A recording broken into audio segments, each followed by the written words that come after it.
To the libertarian, the arguments between conservatives and liberals over laws prohibiting pornography are distressingly beside the point. The conservative position tends to hold that pornography is debasing and immoral, and therefore should be outlawed. Liberals tend to counter that sex is good and healthy, and that therefore pornography will only have good effects, and that depictions of violence, say on television, in movies, or in comic books, should be outlawed instead. Neither side deals with the crucial point, that the good, bad, or indifferent consequences of pornography, while perhaps an interesting problem in its own right, is completely irrelevant to the question of whether or not it should be outlawed. The libertarian holds that it is not the business of the law, the use of retaliatory violence, to enforce anyone's conception of morality.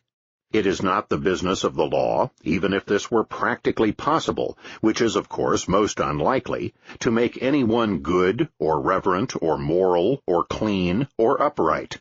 This is for each individual to decide for himself.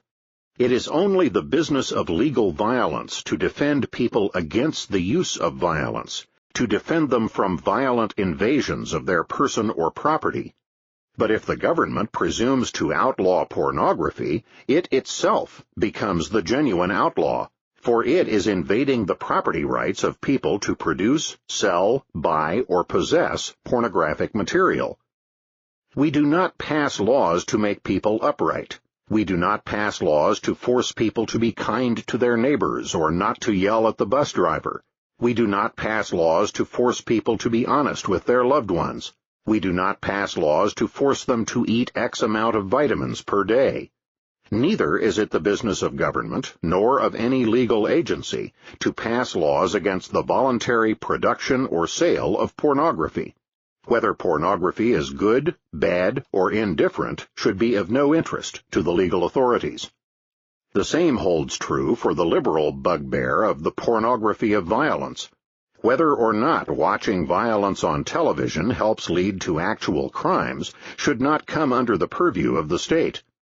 To outlaw violent films because they might someday induce someone to commit a crime is a denial of man's free will, and a total denial, of course, of the right of those who will not commit crimes to see the film.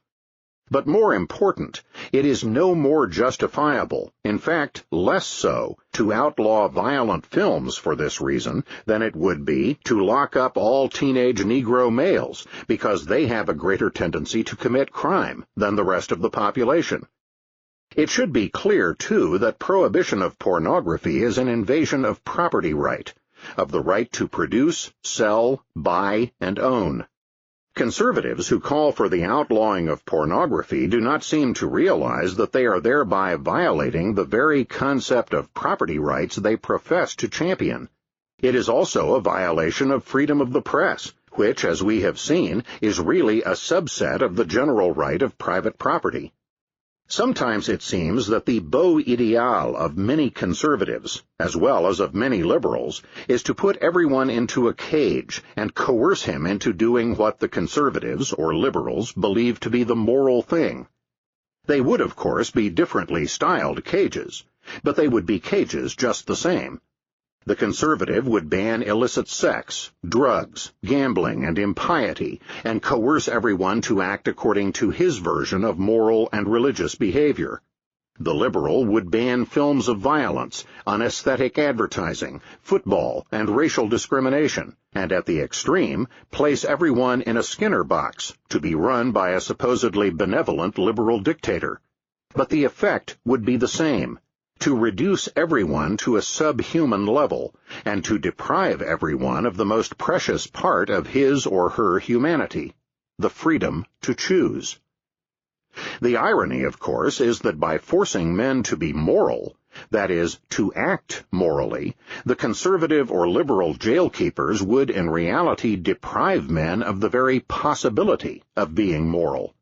The concept of morality makes no sense unless the moral act is freely chosen.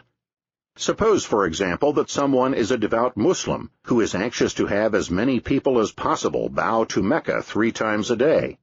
To him, let us suppose this is the highest moral act. But if he wields coercion to force everyone to bow to Mecca, he is thereby depriving everyone of the opportunity to be moral, to choose freely to bow to Mecca. Coercion deprives a man of the freedom to choose, and therefore of the possibility of choosing morally. The libertarian, in contrast to so many conservatives and liberals, does not want to place man in any cage. What he wants for everyone is freedom, the freedom to act, morally or immorally, as each man shall decide.